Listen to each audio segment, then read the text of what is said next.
So the next important problem is a particle executing simple harmonic motion has a maximum velocity of 0.4 meters per second. So just let's list it. Maximum velocity, that is Vmax. Write it as Vmax is equal to 0.4 meters per second. And maximum acceleration, Amax, is 0.5 meters per second square.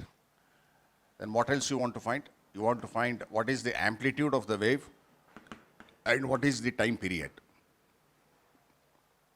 Okay. Now, we want amplitude and time period. For that, we want omega anyway. We'll use the formula. We know that Vmax is omega into A, and Amax is omega square into A. Therefore, take the ratio of Amax by Vmax. That is acceleration by velocity. That is omega square into A divided by omega into A. A and A cancel. Omega square and omega cancel out, and we get omega. So Amax by Vmax. So this implies that omega is Amax. What is the value of Amax? 0.5. And what is the value of Vmax? This is 0.4. 0.5 by 0.4 is 1.25, and the unit of omega is radians per second. So we calculated omega. Then what we want? We want amplitude.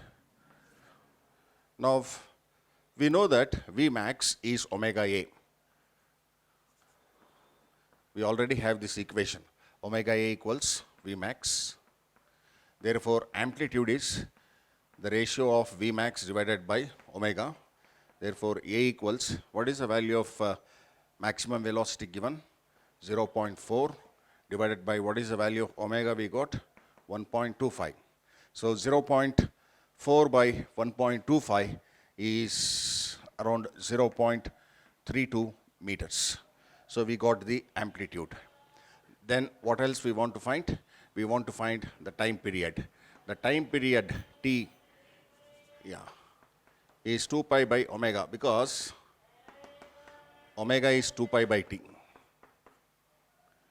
Omega is 2 pi by T. So putting the values, this is 2 into 3.14 divided by omega is 1.25.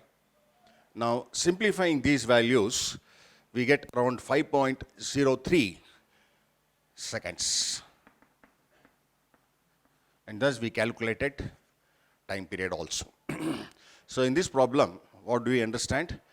When we know the value of maximum velocity of the particle and acceleration, maximum value of the particle executing simple harmonic motion, taking the ratio gives omega, from which we can find amplitude, time period, and reciprocal of time period is frequency. We can also find the frequency.